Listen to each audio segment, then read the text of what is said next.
Hello, everybody, and welcome back to the 706 podcast, this special April Fool's edition of the 706 podcast. Honk, honk, clown nose.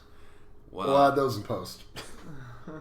We apologize for our absence. Unfortunately, I came down with a case of PCD, that is post-cache depression.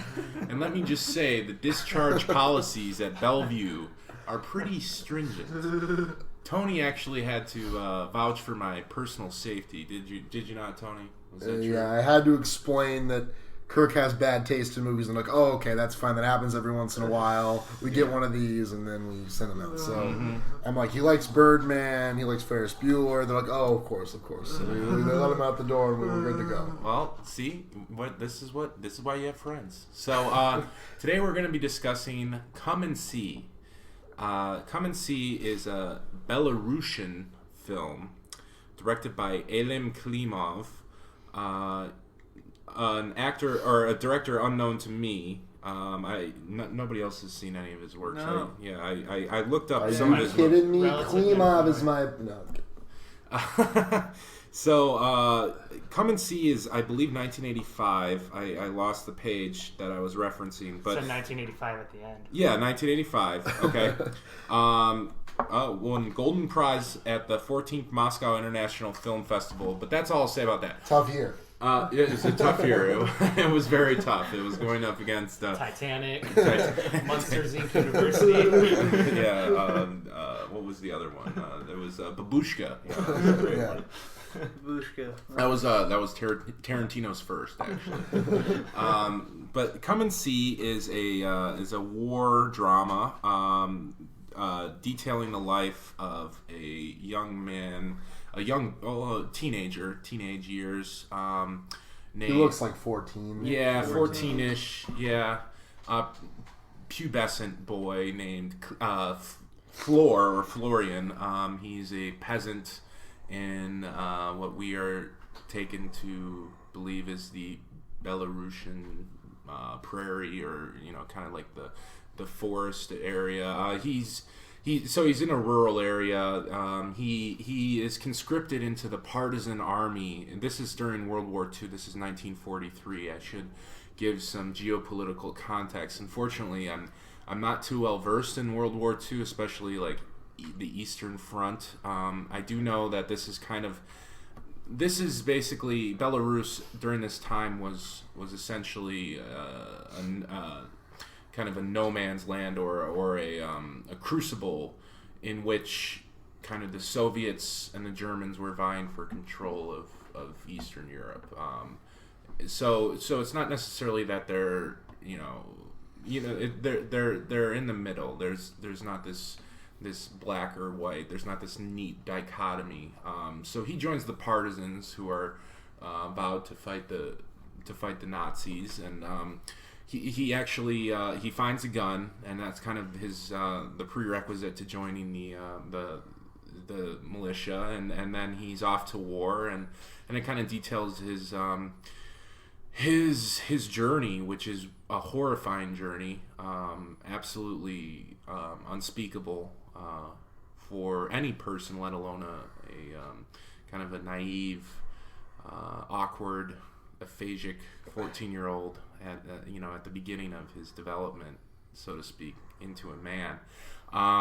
And I don't really, there are ups and downs, there are conquests, and there are massacres, and everything in between. And I guess I think we'll probably get into more of the actual story through our conversation. So I'll just I'll pass it around. I'm not sure who. I actually want to hear. Yeah, but I want to hear Connor's first, because I don't want Tony spitting in our Cheerios here. No, I'm just kidding, Tony. But I do want to hear Connor's. He's the World War II buff Connor is, of us all. Yeah, and there was quite a lot of German in this movie. I do feel like this is. If I were to pick between the three of my co-hosts, I would say this is probably up Connor's alley the most, but I'm not sure. So let's find out. Well, yeah. I mean, the whole thing about translating the German. I study German myself. You mentioned the history.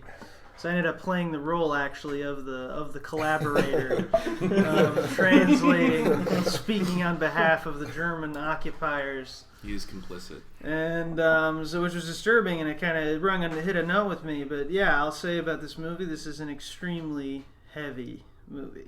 This is an extremely heavy movie. This is all about, let's say, the horrors of war. But I would caution us against even just making it about that, because even more than that, there's a point in the movie where we actually say, actually one of the Germans says, before he's about to be executed by the partisans, he says, "It's this damn war. It's this damn war. No one's guilty. It's just this damn war." And by the time he says this, we've seen what the Germans have done. We see the havoc that they've wrought intentionally.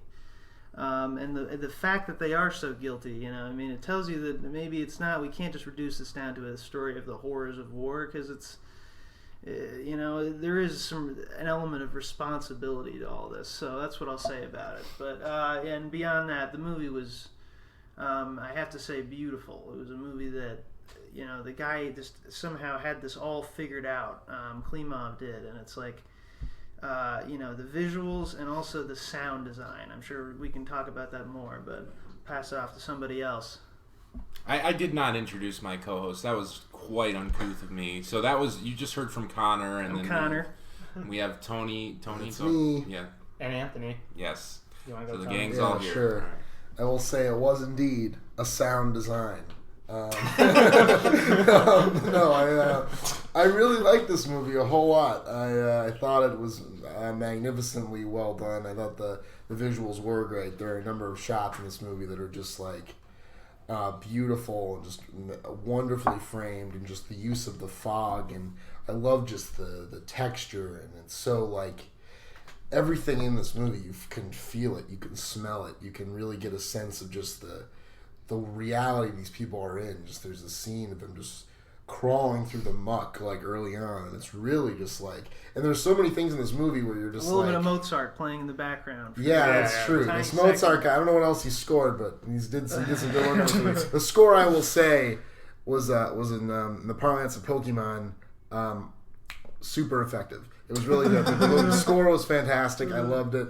I couldn't pick out just one. I mean, yeah, there were parts where it was clearly Mozart, but the original compositions were great too. But yeah, just you could really feel there's a real sense of just they really sell this world. They really sell everything that's happening. There's a sense of weight to it, like just the way it all feels like there's just stuff in it where it's like, wow, like they really had to. Like, the gunshots are super convincing, the explosions are super convincing, and it just does such a great job of placing you in this reality. And even stuff like, I don't want to praise this, but, like, I feel like they must have killed some animals in this thing. Yeah. There's a cow that looks pretty dead, and you don't really see that anymore. I mean, I don't want to praise that they did that, but it is kind of like, it does really sell the griminess of this situation. I mean, it really puts you right there. So I think it did this beautifully. And I also think the movie this almost reminded me the most of was like The Passion of Joan of Arc. Just showing the face. So much of it is reliant on the facial expression of, oh my God, what's the kid's name? Kravchenko. Alexei Kravchenko, yeah. This kid's amazing. He gives an amazing performance. The faces he pulls, like the face is just so much of it is nonverbal. And he's just making these expressions of just bewilderment and horror, and really he really conveys it. You really feel, and there's a lot of moments where just relying on just the faces of these characters and just taking in everything that they're seeing. But yeah, I think it was incredibly well put together and very effective at what it was doing. It's a longer movie. It's like 2:20, something like that, 2:16 I think, but it doesn't really feel it. I think once it gets going, you're in it, and you're in it towards the end. And yeah, no, I thought it was magnificent. Anthony? All right. Well, I mean, I can't imagine anyone not saying it does a good job of capturing what I believe to be the brutality of specifically World War II. I would like to bring up real quick the shot that I know Kirk has certain points he wants to get to, and I don't know if he has this down, but just to bring it up first, the scene in which the woman is being dragged and thrown onto the truck, I thought did a better job than practically anything I could think of in conveying what is like the threat of sort of the sexual violence and the idea of it without being exploitative or demeaning in a way that I felt was offensive. I really want to hand this off to like the creators of Game of Thrones and Tony, just to show what it could really, how you really pull this off. So much tact to this movie and the way it shows this amazingly horrible things, but that almost makes them more horrible. But yeah. Well, Connor just undercut me. I'm done. I'm sorry. I'm so sorry. No, I'm kidding. It's just a roundabout way of sniping at me. This whole thing. No. It's the only reason he brought it up. All right, thanks, Tony. So anyway, now with that being said, this movie came out in 1985, and the reason I bring this up is because this has to be the biggest Soviet propaganda I've ever seen. I took a class on art and war, specifically German and Soviet propaganda, a few years ago. So I had that kind of running through my mind. 1985, this would have to be the Gorbachev period, and the 40th anniversary of what they would be called the Great Patriotic War. And now I bring that up because it's often said that you should judge something by the intention of, its purpose, what it's set out to do. And I've always had a sort of problematic relationship with that when you bring in a context like this. But even ignoring it, I have three major problems with this movie that convinces me it's actually not a good movie overall. Wow. It's very good at conveying an anti-war message, and it's great at conveying brutality and achieving such an atmosphere. But as a film itself, I think there's actually quite a bit wrong with the overall movie. My first major problem is actually the boy. It's a great performance, certainly, but I actually think there's no character there beyond being just a purveyor for us to see these acts. He grows from being kind of this innocent boy to being what just looks like an Otto Dix image of a poor old man at the end, and that's horrifying and tragic, but without a character background for me there, it was hard for me to feel a sympathy for the character that I didn't have to bring in from my own personal beliefs.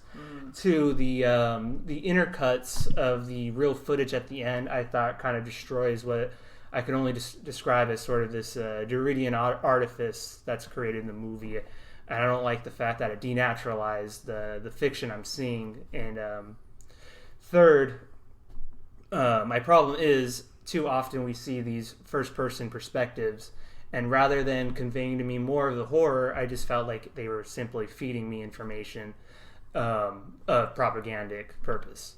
And those three things put together, I think, overall make the film kind of less than what I was hoping it to be. It is a great anti-war film, but not a good movie, I'll say. Interesting. Well said all around.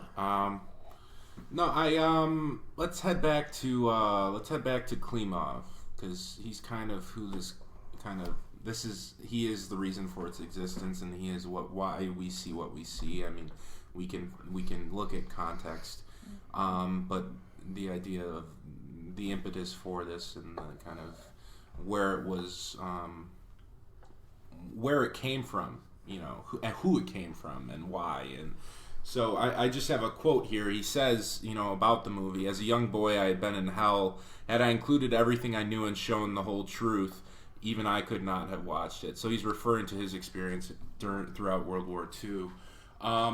And for me, that speaks kind of to what Tony was saying about how this movie, I don't know, there are just little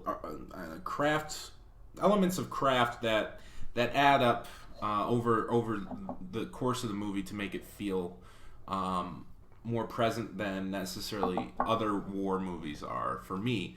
It's you can tell the director, the writer, you can tell Klimov did not read of these atrocities in a book or see them on a newsreel.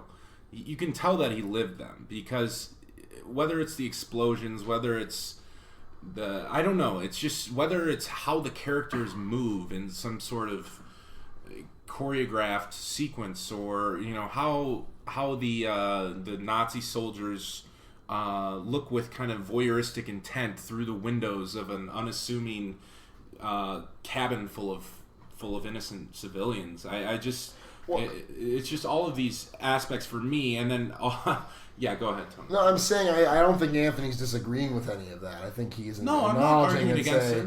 No, I'm saying I'd like to address some of his criticisms. I think, for one, the character of the boy, I feel like you could say a similar thing about a lot of movies of this type. You've seen Beasts of No Nation. I think you could say something similar about that. I think this is kind of a type of story that has been told many times, and I don't think that I wasn't really missing anything. I think we get enough. I didn't need, like, I don't know what exactly you wanted, I guess. I think the boy, like, I get the loss of innocence story for me. It is fairly generic, but that's not really the point of the movie. The character's really just someone we can see. He's just a lens through which we can see these atrocities. And I guess you're taking issue with that. I guess that's something you object to. I thought for me that worked. I thought that was sufficient. I wasn't missing anything really. I just saw through his eyes and I saw his pain and his being there, and it feels almost like there's something almost universal about it to me, that any person could see this and empathize, and that to me is where the power comes from. So I don't know. So that's what I would say about that. As for the use of the real footage intercut with the fictionalized footage, it worked for me, but I'm not going to defend that. I can see why that would take you out of the movie and kind of undermine it in some ways. It is sort of a distraction, and it's like them trying to lend gravity to it when it's already so grave, and it does kind of feel like an imperfection almost. It feels like a digression that is unnecessary. But in the moment when I'm watching it, I do feel it. I'm certainly there, but it may be a little too much. It may be pushing it a little too far. I will agree with you about that. As for, what was your third thing? It was the first-person perspective where they're feeding us. For me, it feels like they're practically just feeding us and reciting what actually is, at times, of the era, speech given to the Soviet citizens.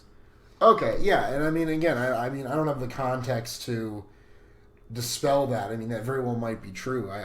But it didn't enter into my. I didn't object to that necessarily. I don't know, but yeah. Yeah,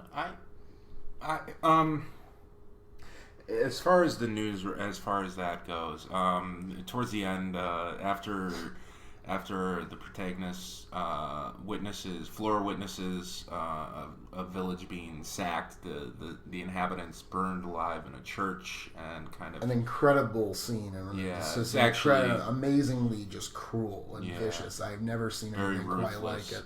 I mean, even like the flamethrowers, they really felt like they had that weight to them, right? Like it was just that power. I don't know. It was a scene of just I was just in awe of just the horror they were able to convey. I couldn't believe what I was seeing. Yeah. But what I was gonna say is, so where that goes is he meets back up with the partisans. It's basically the movie's come full circle. He's back with the partisans now after being separated.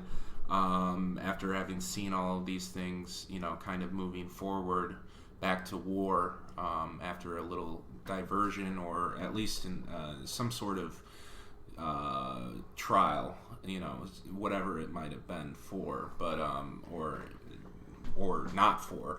But he finds a portrait of Hitler in the mud, and he shoots it a bunch of times, interspersed with kind of newsreel footage rolling backward. So it's almost him willing the war to have not existed with every bullet, until he gets to the picture, or he gets to a still of baby Hitler. So it's that Jeb Bush's favorite scene. that philosophical conundrum. But actually, I don't think it's necessarily about that. For me, when I first watched it, and I still think this, I think it's like, and maybe this is like the social worker in me. I feel like, actually, I don't know if I feel this way, but I'll say it anyways. I feel like it's him kind of sensing some humanity, or finding some, looking at or recognizing the pathway through which someone could become so evil. I don't know. I'm not really sure. I also know that it does kind of give this it does provide, though we don't necessarily need it, or I don't know who does, it does provide that kind of like that geopolitical context, because I feel like in the movie, we have these planes flying overhead.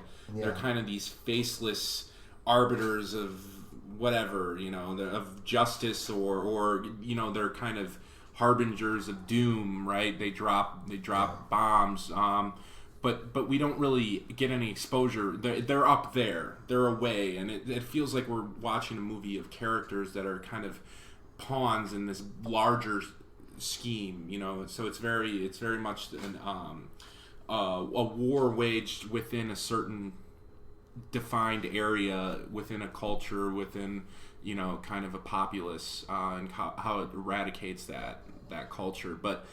But so for me, the newsreel was kind of like it was showing like, well, when you're seeing Hitler, doing this, and when you're seeing that the marches, through the Brandenburg, this is what's actually happening. It's kind of the dichotomy there, or the veiled bullshit. I don't know. That's just my reading, and Connor sees like right. There is something where even before we get the whole turning the war back montage by shooting Hitler, it's like we get also scenes of like we see concentration camps, we see things. It's kind of you see our hero kneeling over in the dirt and kind of all the horror of it, and it's almost as if the movie is saying, "Hey, this is actually real. We didn't make this up." Kind of reminds you like, no, the Nazis really are bad. And it's like we get that. So I see what Anthony was saying. But the montage thing is interesting with the whole baby Hitler thing, because it's trying to say, okay, I really hate Hitler, I really, really hate Hitler, but I will not kill him as a baby. Like that's where I draw the line, which is a weird. I don't know what that means, but basically, it's like he was a kid when he was dragged into this thing. It's kind of he doesn't.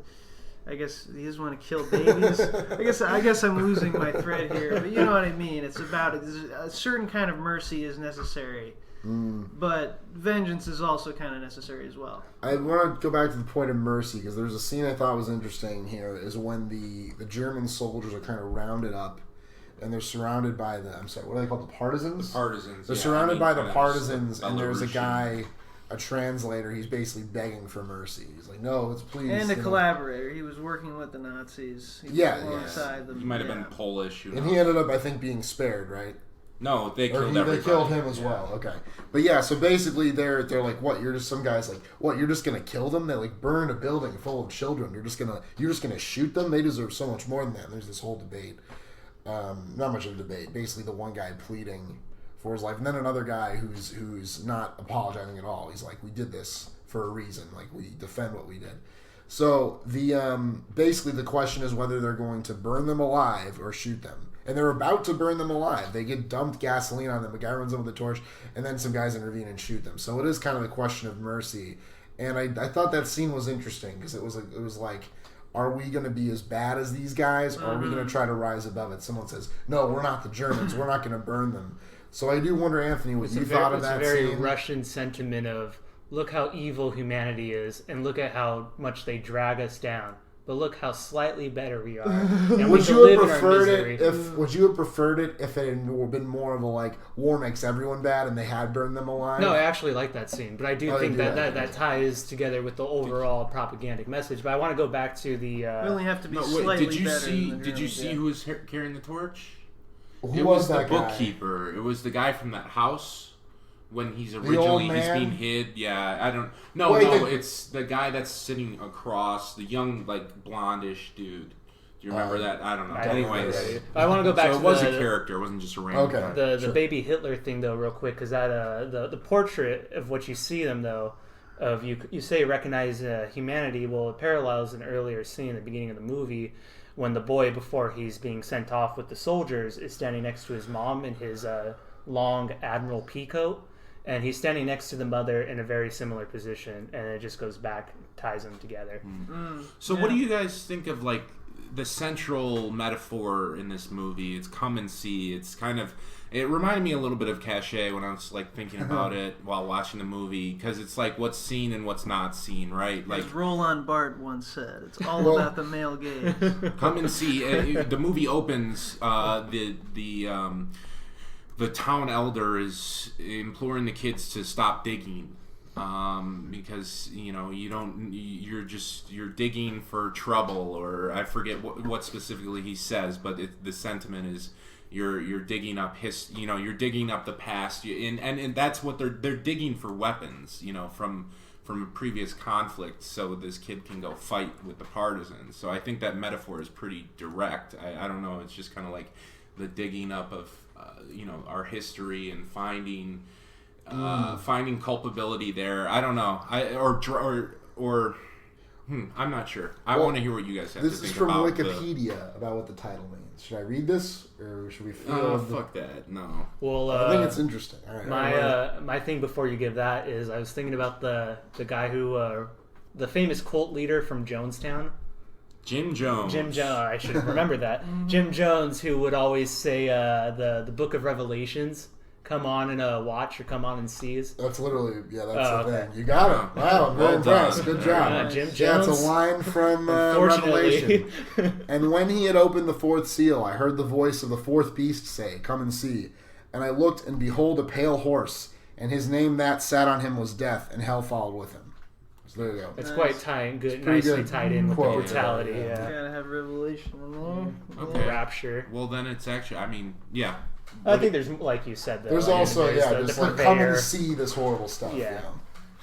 Yeah, but no, and we're also the ones coming and seeing, and it's it's kind of the marketing tagline is the title. And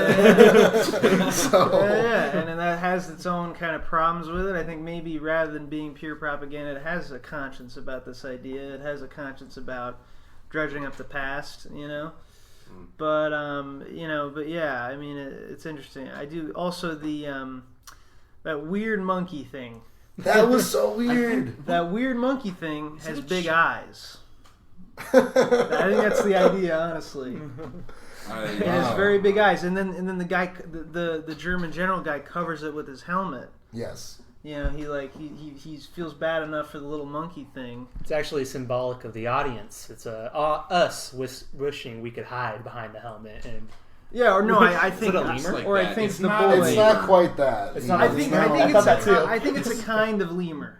It could be a kind. There was definitely one of those in Madagascar, the movie. Played by Sacha Baron Cohen. There is something propagandistic about that too. Just this German guy has like this exotic pet. It makes him look just so removed from the reality of the situation. Very much like a Bond villain. Yeah, there is something kind of Bond villain in the car, in like the Mercedes. Yeah, he's sitting in his car. Yeah, this was definitely the worst anti-product place I've ever seen. The Germanic sense though that I was thinking about, where I was really feeling it come through the propagandic, was right when you were talking about the burning scene, when the Russians are holding like the Germans and ally them with them captive, and the most German looking man according to stereotype, tall, blonde, blue-eyed, stands up and gives a speech about the filthiness of the Russians, the spreading of communists, and he just feeds the direct lines. But yeah, anyway, I don't want to keep. That's interesting. No, I think that's a good point. I didn't think about that when I saw it. I just thought, he's a counterpoint to the other guy. He's taking responsibility. But okay, I see. It seemed that character did seem, forced, but I'm sure that's indicative of when you're faced with death. You have two ways of turning. You try to appease. You try to fight death, or you go with it and you go out. He figures he's gonna die either way. Yeah, he wants to look like a badass. Say, "Fuck you guys." You deserve to. You deserve what comes to you. Yeah. Well, it was earlier too. I said "fuck" like 3 times already. So Tony's losing his mind over here. The MPAA. You know what they say? Catch the third one. The FCC. You're gold. Yeah.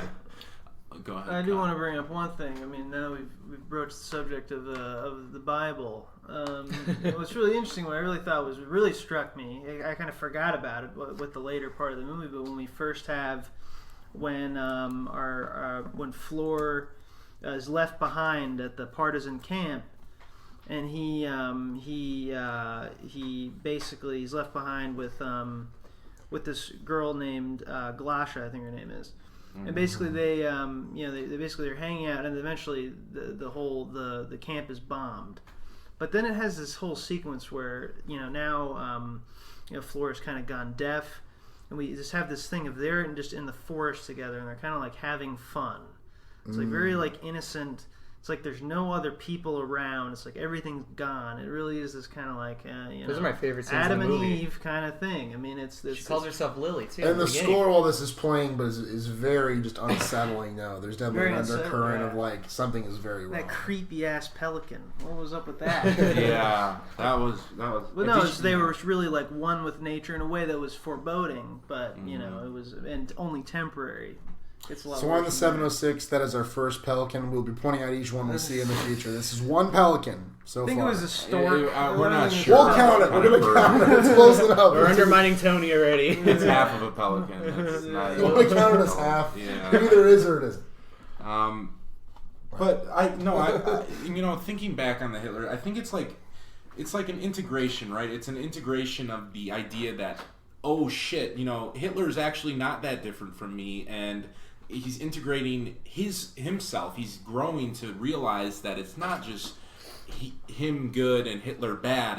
We're both good and bad, and we both possess these qualities. And I think that's what it was. I don't know. I didn't get that at all. It's like myself. recognizing the ideology of this evil. My reading was a little more cynical. I think he's saying that Hitler starts out good, like all people, but he made bad choices. So then, by realizing the good in Hitler, doesn't he have to therefore consequently realize the bad in himself?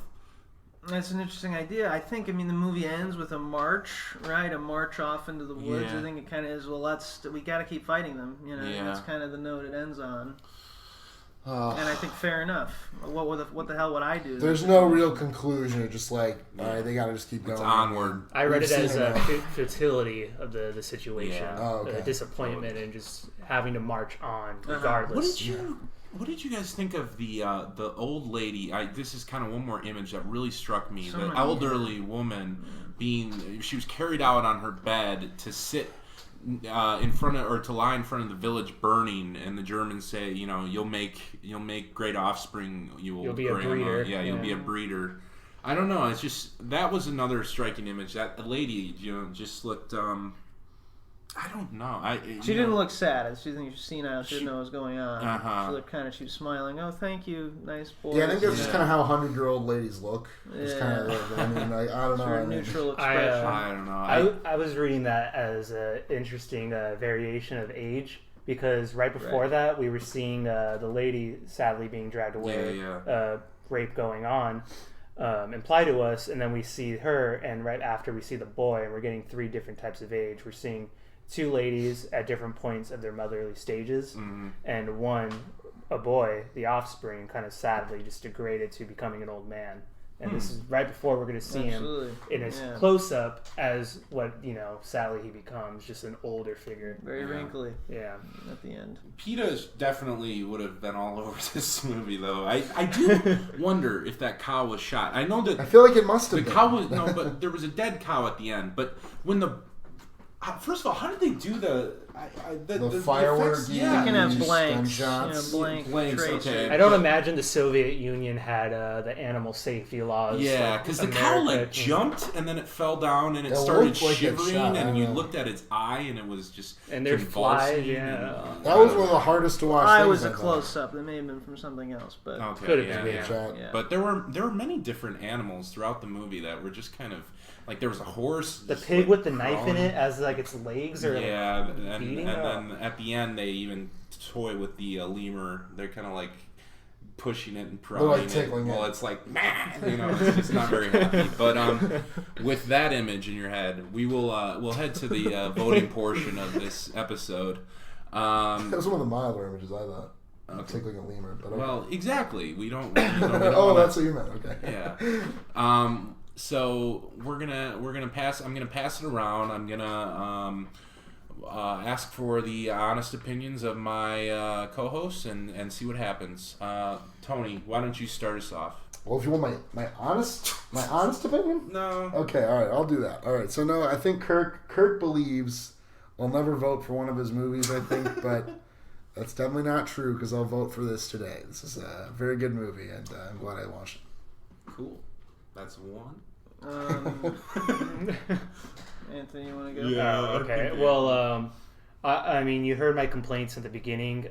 Tony made a counterpoint to argument 1, and it's still not enough to convince me because I have a similar complaint for a number of other movies like that. He said Beast of No Nation. I agree with.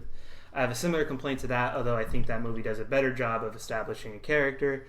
So for me, it's no. A good anti-war movie, a good movie overall, no. I'll give Anthony a round of applause for his good playing the role of resistance here. I am the partisan. Yeah, he is the partisan. Wow. So I didn't mean it to come out like that. I was just trying to say he made good points. It's true. We have to think about this movie. I wonder, I'm afraid of being manipulated by the stuff as well. So it's interesting to think about the propagandistic aspect of it, but. Hey, it was effective. It was an extremely effective movie at conveying this stuff like no other movie I've ever seen. I gotta give it a yes. All right, let's roll this the clip. It's always for unanimous. Yes. Oh, is it? Okay, well let's roll kind of the mixed, but yes. I'll give you a snap. This one. This is like Jamaica winning the 100-meter dash. We're kind of like, we expected that. If I can find that exact clip, I'll play it. Otherwise, it'll be silence. All right, there you go. Okay. Yeah. Well, I'm glad we heard it. So now I get to have some fun. I get to hear from my co-hosts what they want to watch next.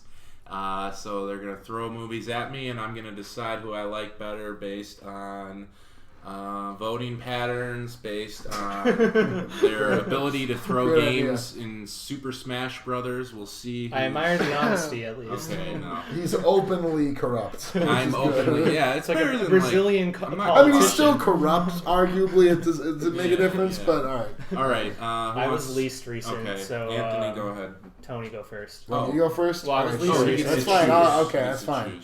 And my suggestion is, Spotlight just won Best Picture. I know Kirk and Connor are fans. I don't think Anthony has seen it. I'm not suggesting Spotlight. But he made another movie. That would be kind of weird. The director? He made Tom McCarthy. This is actually my favorite movie of his. I like it better than Spotlight. I like it better than The Station Agent. It's called The Visitor. It stars Richard Jenkins, and it's a drama that is just very well written and well performed, and it's just a very nice movie. And I really think he just knocks it out of the park. It's his second movie, I think, and it really is just a wonderful film, I would say. I think wonderful plot. What's the name of it? The Visitor. I've talked about this movie. But yeah, that's my suggestion. Mine is John Cassavetes' 1971 A Woman Under the Influence, starring Peter Falk and Gina Rollins. If you know of Cassavetes, I got something for Anthony here. Notebook, Cassavetes. Right? Or is that his brother or something? I know there's a Cassavetes behind The Notebook and Blow. Oh yeah, no, I don't think so. Maybe it might be related. My apologies to everyone listening. No, Cassavetes was kind of experimental director from the 50s on. He was pretty influential. Like the new wave French guys really liked him. So I got something for Anthony there. This movie, Woman Under the Influence, concerns a woman diagnosed with mental illness. It's a very, very reined-in kind of social drama, but how she deals with her family and how her family deals with her. Very, very interesting, very super naturalistic drama. So that's kind of for Kirk. I thought he might be interested in that theme. And as for Tony... well, we're not... okay. Sorry. And as for Tony, you like spaghetti, right? Yeah, that's all right. There is spaghetti in this movie. Well played. I like that. Is it as vital to the plot as the egg was to Barney? Not quite. No. But it's substantial. They're actually chasing the spaghetti through the town. Okay, so in the spirit of, I guess, being a contrarian tonight, the movie I'm going to nominate is kind of a hard sell. But I talked about propaganda, and Batman vs. Superman came out recently. So I am very interested in this idea of like marketing and how it can affect a movie. Because a few weeks ago, a month ago, whatever it was, Tony and I saw The Witch, and we absolutely loved it. But we knew that like the audience was giving it like a C- cinema score, whatever it was, and the general audience was going in not seeing what they were expecting. A few months ago, Kirk and I saw Crimson Peak, and a similar situation happened. Yeah. So for the movie I'm talking about, I think something similar happened. I think it was unfairly expected to be a horror movie when it wasn't. It's a movie that tackles themes of prelapsarian innocence and the idea of avoiding corruption. It's a very visual movie. I think is actually well done. I think it has a lot to say, and I just realized I forgot to say the name of it.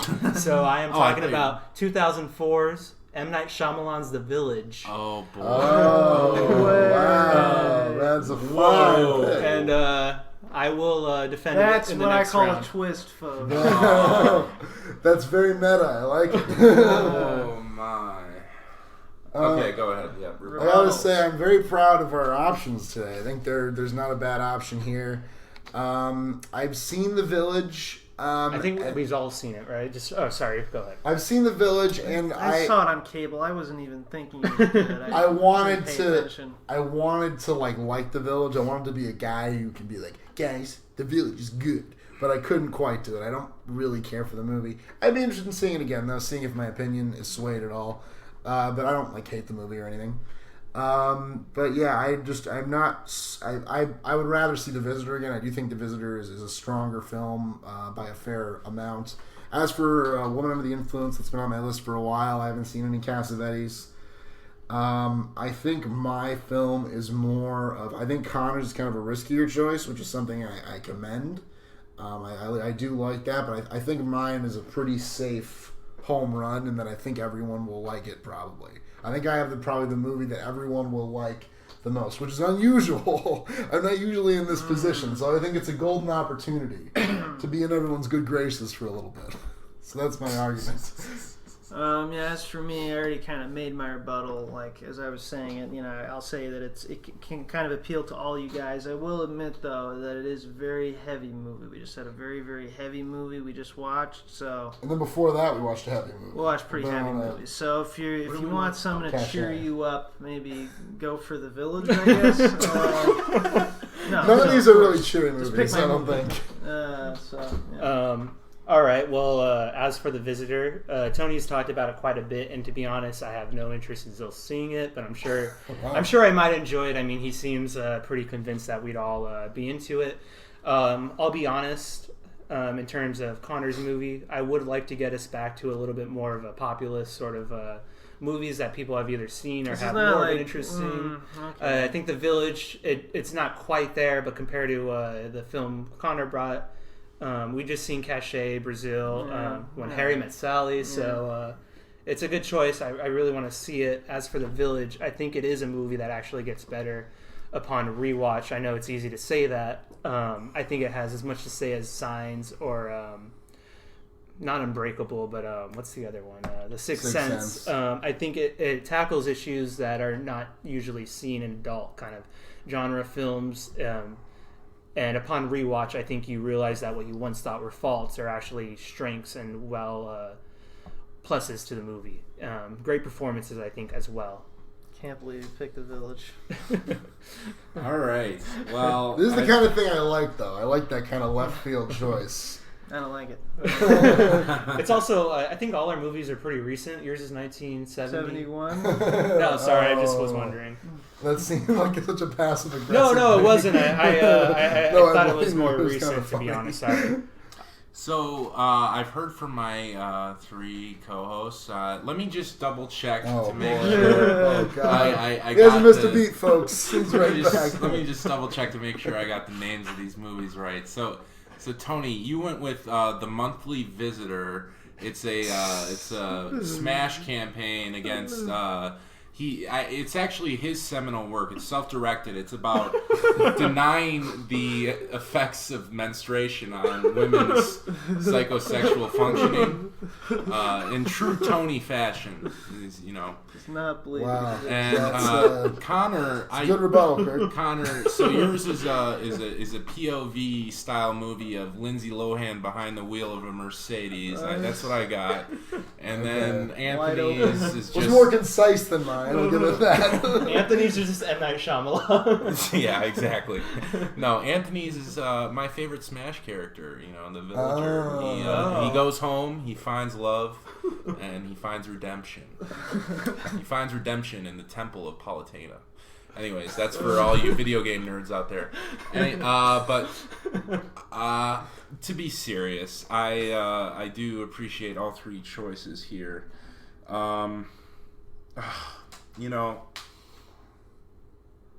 I want to pick The Village so fucking bad. I really do. Then pick it. Don't stop and I love Michael Pitt, and he's in that movie. And I haven't seen The Oh, Village I since forgot I was about like that 13.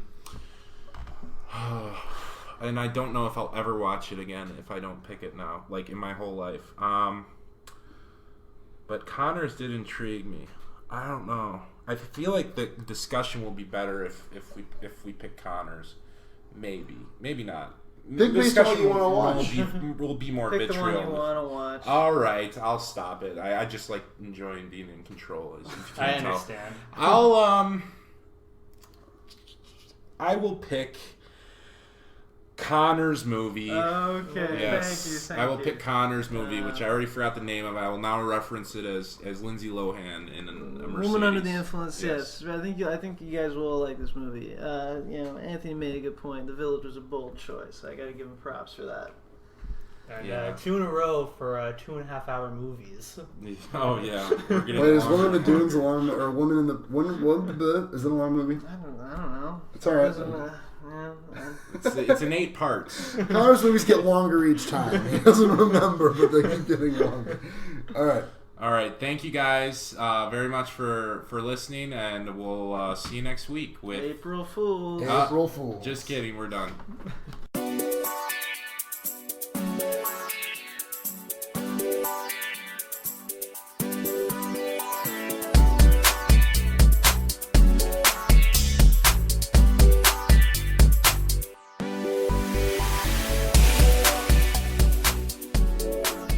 Hey guys. So yeah, this is a podcast where we talk about movies. We've talked about 14 movies so far, which is a good start. We're well on our way to filling out It's getting kind of old, our honestly. 706. Fair enough. We also enjoy other media. We do like video games, for instance. I kick the shit out of movies. Way better medium, honestly. It's true. If It's you ask me. interactive.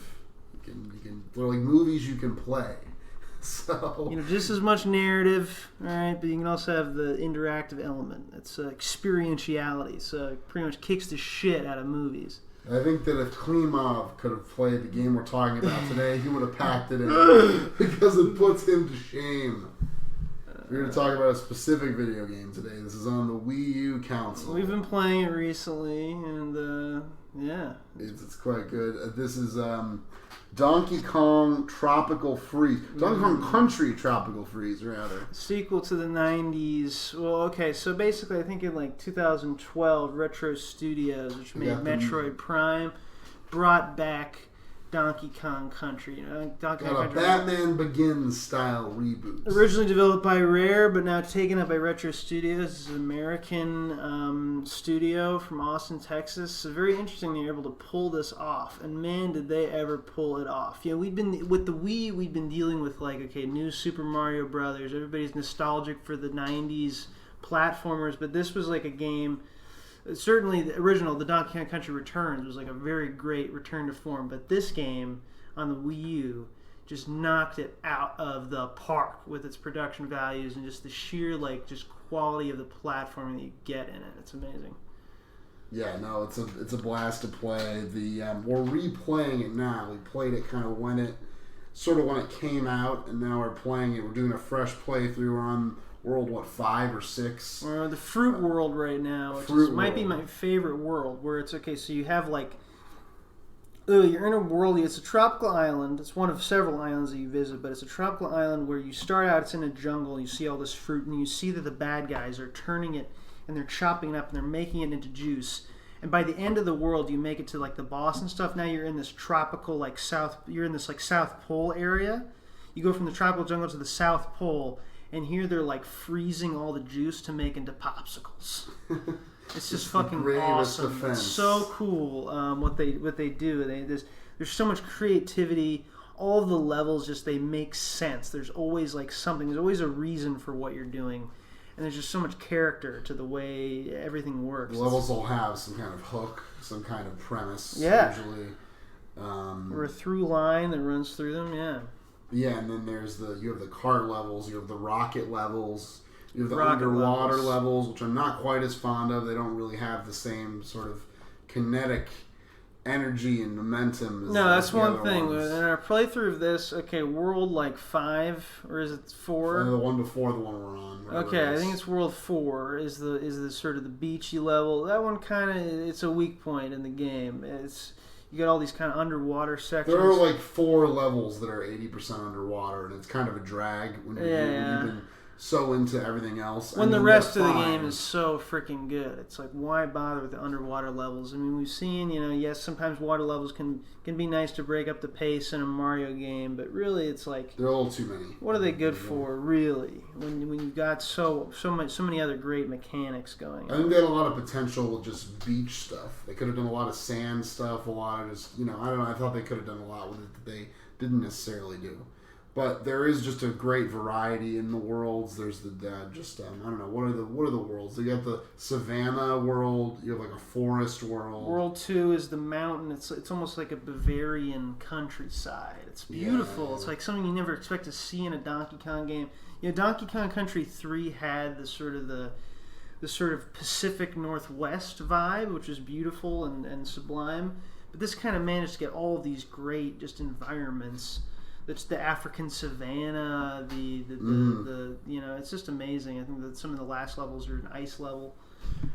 It's cool because in platformers, like when you're talking about like levels and worlds, it's like, okay, what can they do? There's world 1, that's normal. It's the normal world, kind of the default setting. And they do have in this one where it's a jungle. It's like DK Island, right? But there's that. You have like an ice world, a lava world. In this game, you have those too. But you have all these other interesting kind of other they're different kinds of things. Yeah, like I wouldn't think, it's the savannah or the mountains. Like they really kind of played with it, and everything feels like fleshed out. It doesn't feel like obligatory or just kind of like we'll do some mountain stuff. It feels like they really kind of played with these ideas and found interesting ways to implement them and just kind of interesting approaches. Each level has like new surprises. Every level will have a bit where you're like, oh man, this is interesting, or I didn't see this coming, or they continue throwing new things at you.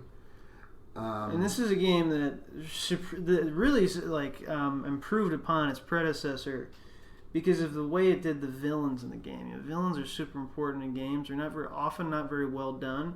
In the original, in Donkey Kong Country Returns, I should say, it was all about these weird tiki guys who I didn't care about. With this, it's the I forget what they're called now. They're basically, it's just an army of almost Viking-like animals that sort of come from an icy island, and they're all about taking over. Right? Well, the penguins are the foot soldiers. I think you end up seeing the main guy. I think is what is he? He's like a bison or something. There's like a walrus guy. There's just a polar bear who is a very memorable boss fight.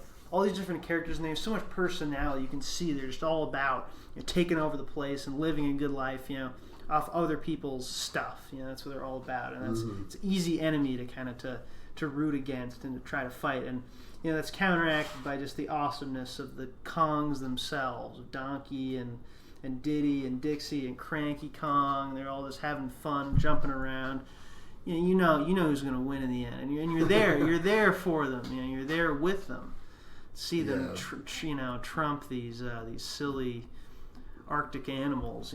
It's a very winning cast.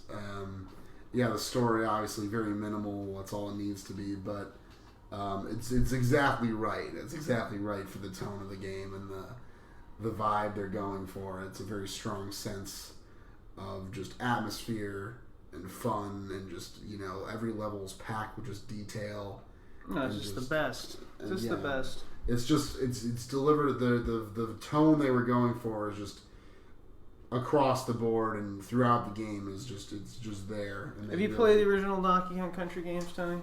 The old ones, fleetingly, but not really. That's tough. I mean, if we come down to it, I think Tropical Freeze is a game that really transcends almost this entire console generation as a platformer. I mean, people say Rayman Legends is another great one. This one, I think, we really can actually compare it to the originals, and it's worth thinking about whether it. My favorite is Donkey Kong Country 2. I have to say Donkey Kong Country 1 and 2 have great writing. This game doesn't really have writing at all. Everything is told visually. And in that respect, that storytelling is great, but it doesn't have quite some of the humor and the tongue-in-cheekness the original game did. Original games did.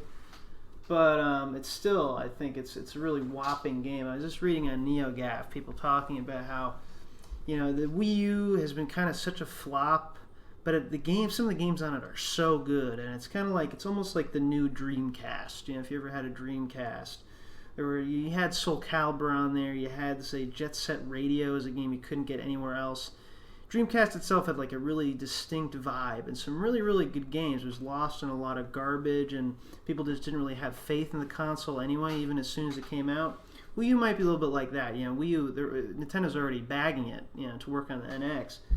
So it's like, the Wii U, it will be almost like the Dreamcast, some people on NeoGAF were saying, and I found this really interesting, because, it has these games that are really incredible, 3D World and that kind of thing, Super Mario, I mean.